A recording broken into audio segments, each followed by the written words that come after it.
This factory makes chocolate in various forms and sells it to companies which manufacture chocolate products for retail sale. It also supplies chocolate components such as cocoa powder and cocoa butter. Most of the cocoa beans arriving here come from West Africa, which grows 70% of the world's crop.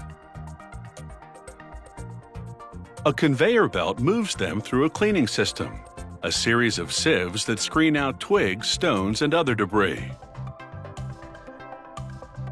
Next stop is a micronizer, a revolving drum that heats the cocoa beans to loosen their shells.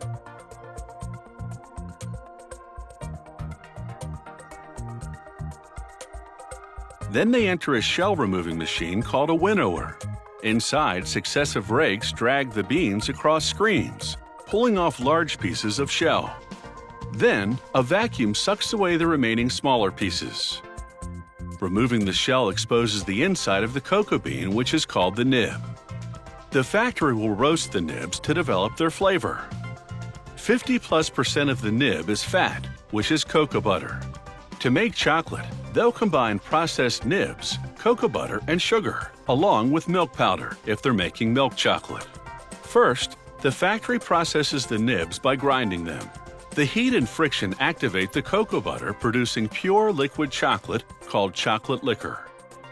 The factory extracts some of the cocoa butter to sell it separately as chocolate-making ingredient, and to use for in-house chocolate production along with other ingredients in various proportions. The dark chocolate recipe, for example, calls for more chocolate liquor, sugar, and cocoa butter, but no milk powder.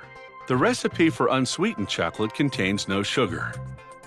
The mixer blends the ingredients to the consistency of a very thick cake batter. The flavor is fine by this point, but the coarse texture needs to be smoothed out. So the chocolate moves to a refining machine, passing between a set of 5 rollers that reduce the particle size, so much so that within just minutes, the chocolate leaves the refiner as a fine, dry powder. But now, it needs to be reliquefied. So the next stop is a machine called a conch. The friction and heat once again activate the cocoa butter, returning the powder to a liquid state. At this point, they add more cocoa butter, enough to reduce the viscosity to the exact thickness they need. Just a bit, for example, if they're making chocolate chips, or much more if they're making a thin chocolate coating. For chocolate chips, the conch feeds a machine called a drop depositor. As the name implies, it deposits drops of chocolate onto a conveyor belt. The nozzle trays are interchangeable, so the machine can be set up to produce various sizes of chips, discs, or other shapes. The chocolate chips, still warm and soft, enter a cooling tunnel, traveling for about 5 minutes through several temperature zones, which vary between 30 and 50 degrees Fahrenheit.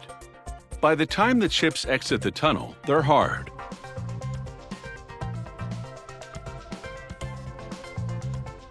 A conveyor belt then takes them through a metal detector, a standard food safety precaution. The factory also produces 10-pound bulk format chocolate bars. A depositor fills bar-shaped plastic molds. The conveyor transfers them to an elevator system, which moves through a cold room for about 2 hours. This constant motion ensures optimal air circulation, helping the cooling process.